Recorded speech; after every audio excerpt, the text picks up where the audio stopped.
What happens after you have that catalyst moment when you decide that you want to heal, that you want to change, that you want to be better, or at least change the way you feel, your life, the environment?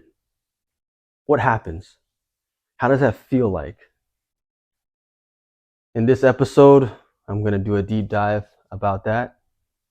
Welcome to the Healing is the Hustle podcast. I'm your host, Jay Chantalangsi, and I'm so grateful that you're here. So let's get into it. How does it feel, and what do you experience once you have that awakening moment? Once you realize that you want to heal, that something needs to change because the pain and suffering that you have in your current situation, you cannot live with it anymore. You cannot think about the future being the same because that is so painful. So, story time. When I had my moment of awakening, I was going through a lot of exhaustion. I was going through a lot of pain, turmoil, internal suffering. Wasn't getting enough sleep. I was arguing with my wife like almost every day. I was projecting in anger and frustration with everyone around me, at work, my kids. It was just very toxic. And I was the type of person who had an anger issue. So when I would get angry and I would get frustrated, I would punch things. I would hit things. I would do things to inanimate objects that would release some of these emotions that I would feel inside, which was more of like anger and frustration. I remember there was a hole in my bathroom door because my wife and I had gotten into a huge fight and I couldn't stand it anymore. So I left, went into the bathroom. I was yelling in the mirror and I turned around and punched a hole in the bathroom door. And it was a pretty big hole. So that's an example of how you project with anger because I lacked emotional regulation. I didn't know how to control or feel or express and articulate my emotions in a healthy way. I never knew how to. So that was the only behavior and the only way I knew how to.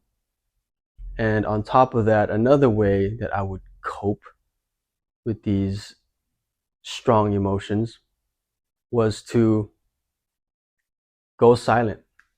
I would give my wife the silent treatment. And it was a way for me to not say anything that I would regret later, even though I did. It was a way for me to just not think about it. But I didn't know at the time that the silent treatment is actually a form of punishment for the other person. It's just me avoiding the inevitable, which is to feel what I need to feel and then talk about it with the person that I got into an argument with. And at the time, it was mostly my wife. So I didn't want to talk. I didn't want to express my emotions. I didn't want to get angry again. So I never talked about it. And then when I was ready to talk about it, I would just kind of sweep it under the rug. I would just, like it didn't happen. And there was no closure with that. And that would frustrate my wife even more, right? But like I said, it was a form of me trying to avoid what I was feeling. And that's also a form of suppression because if you don't talk about it and we don't come to any type of solutions or resolutions, then it's just going to be festering in your body. So all of that suppressed emotion, repressed emotion was just living in my body, waiting for the next time to just come out as an explosion or get triggered by something tiny, and then I would just blow up. And that's what happened a lot. And at the time, I didn't know that. I had no awareness of that. So when I had my awakening, I was going through, like I mentioned, a lot of pain, mental suffering, and I was just exhausted all the way around, physically, mentally, emotionally, spiritually, everything. And when I woke up, I was literally in the bathroom mirror, tired as hell. I was looking like death. And I looked in the mirror and I said to myself, what are you doing? Like what do you want with your life? Like, why are you so angry? I mean, these questions just poured out of my being. Like it was waiting for me to answer these important questions because I never even thought about it. But because I was so exhausted, so depleted, these important questions became the focal point to begin my healing journey.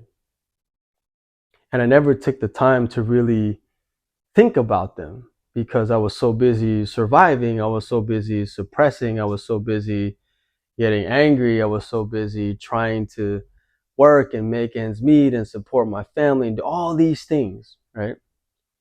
But I never took the time to really ask myself what I needed, why I behaved the way I behaved, why I was so angry, why it was so easy for me to get triggered, and why I would act the way I acted towards the people that I loved the most, which was my wife and my children.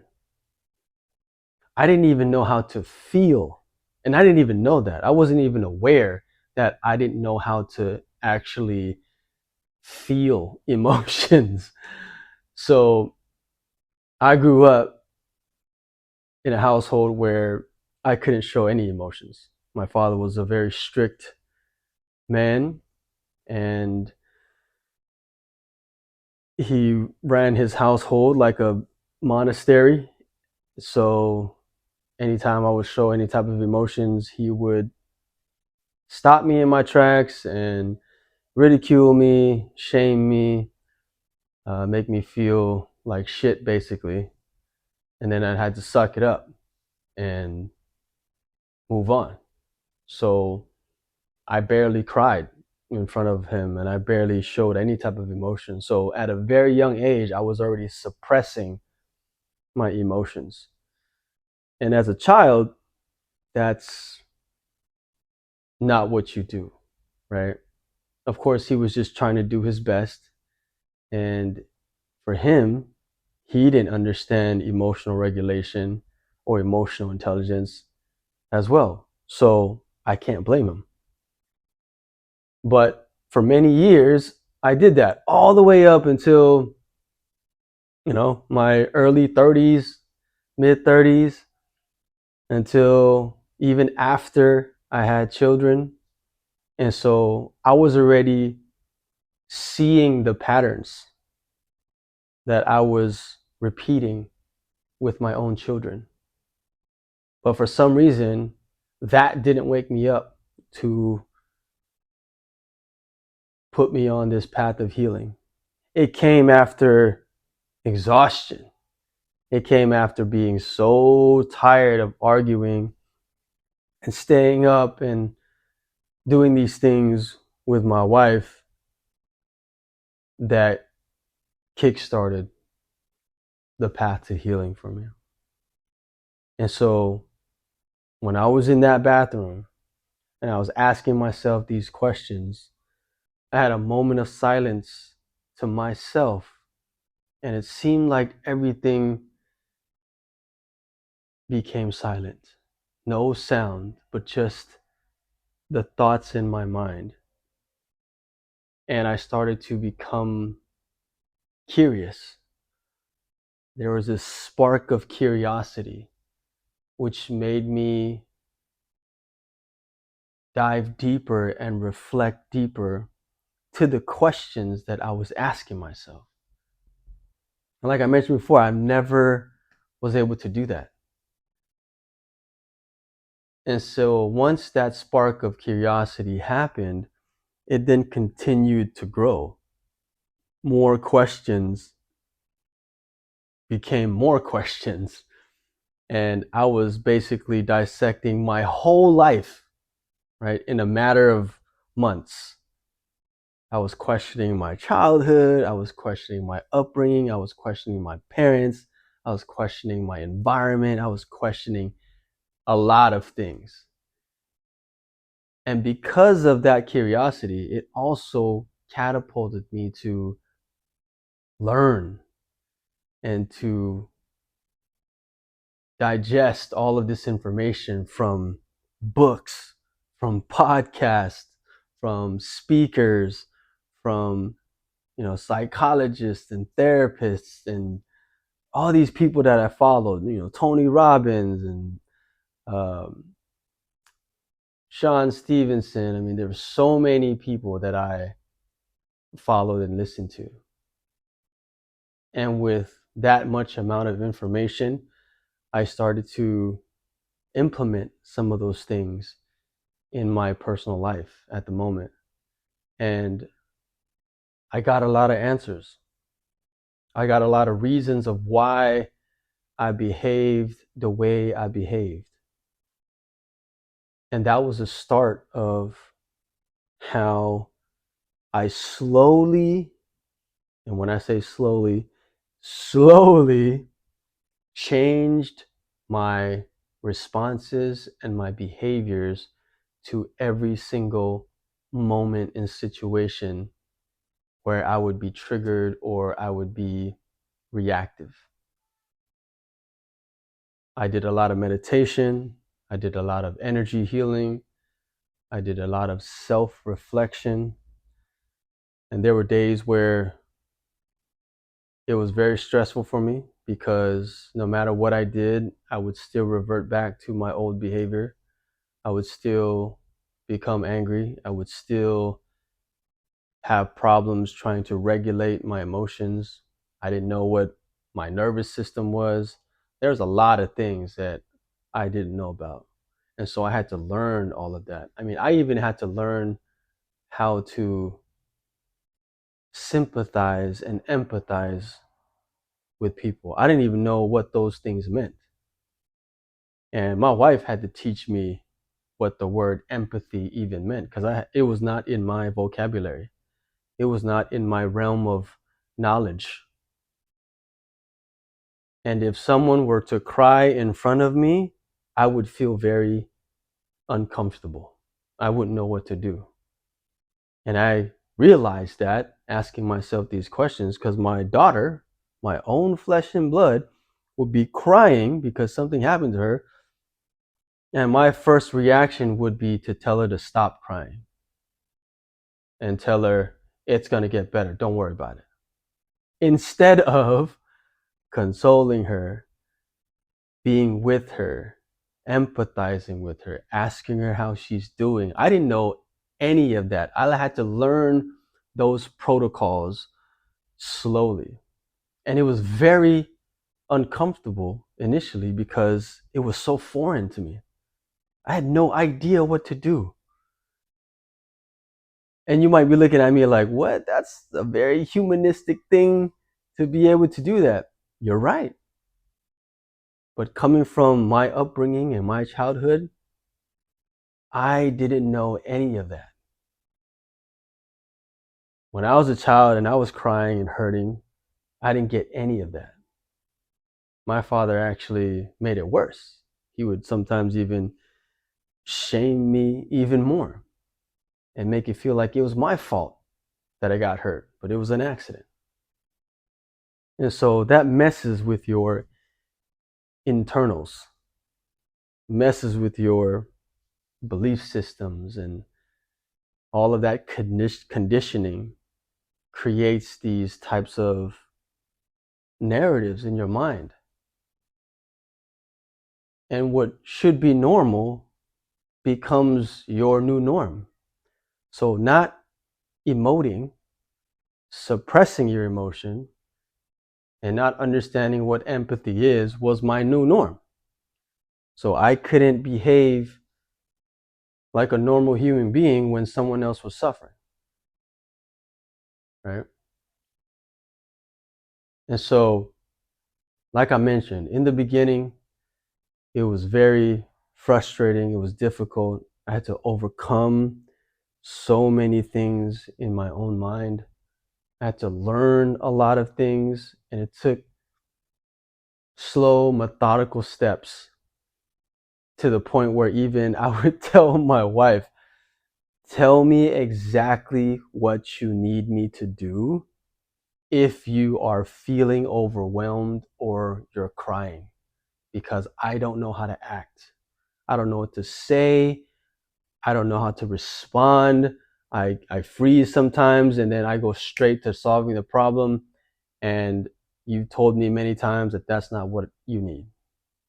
So she had to spell out step by step by step. This is what I need you to do. You don't have to fix the problem. I'm just feeling overwhelmed. Come sit right next to me. Hold me. Let me know you're here and tell me that everything's going to be okay. And that's it. You don't have to say anything else. Just be with me and sit with me. And let me tell you, the first time I did that, it felt so weird. It felt so uncomfortable, awkward for me because I've never had to do that. I've never had to um, act that way. And so when I had to practice that, right, and there are many times where I had to do that with my children, with her, it gave me those reps. It gave me the opportunity to grow in my own empathy. It gave me the opportunity to realize, like, wow, this is what it feels like to like feel. This is what it feels like to feel with someone. This is what it feels like to be in the same shoes as someone as they're going through this overwhelming or upsetting experience. I mean, even my vocabulary of emotions and articulating how I feel, even that grew, because before I didn't even know how to explain the emotions that I was experiencing. All I knew was sad and upset, or angry and mad. That's it. I knew nothing else. Everything else came out as anger, or if I was deeply sad, I was just sad. And then it would turn into anger. And that was it. Those are only the two emotions that I knew at the time. But there's a whole spectrum of emotions that you can experience. And I had to learn each one. So I was practicing things as I was going through this journey. I would try to say things out loud like, I feel overwhelmed. I feel confused. I feel resentful. I feel abandoned, like, right? And everything was more like a question of trying to explore that emotion. So it was like a brand new experience, but it was so crazy because I never had to do this. And so that feeling of explorations in those emotions was very enlightening, and it opened up my whole world to this new understanding of what emotions are and how they impact us as a being, and also how it impacts others, because what we feel is our experience in that moment. And so I had to go through all of that to understand that there was a deeper side of me that needed to be explored. And it came out of exhaustion, it came out of depletion, it came out of the sheer will to survive, because I could not see myself living or continuing to live that way. And I knew something had to change, but I just didn't know where to start. But out of desperation came motivation to actually start. So if you're listening or watching to this and this resonates with you, trust me, beloved, you can get through it. Please DM me or send me a message if you need some tips. I would love to share it with you. And let me just remind you that, like how I felt, it was very difficult at first. It was very confusing. It was very awkward. It was very uncomfortable. But the more you do it, the better it gets. And don't expect it to be different overnight. This took me years to do.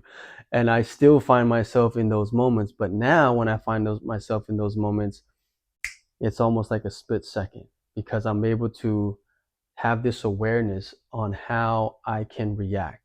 And I get to choose how to react rather than just being reactive. But like I said, that came with a lot of practice, that came with a lot of self reflection, a lot of learning about different things and implementing different things that I've learned for myself. So don't need to rush it. Just you wanting to heal, or you having your awakening moment to decide that you want to be on this journey, that in itself is already a huge step. So I want you to understand that. And I want you to understand that you're not alone. So I hope that was helpful. Let me know if that resonated. And like I said, I'm going to keep saying this in every episode. You're not alone. And you can do this. You have the strength, you have the ability. If you want to change and heal, you will do it. And it's going to be the most beautiful, enlightening, uplifting journey that you can ever experience. All right?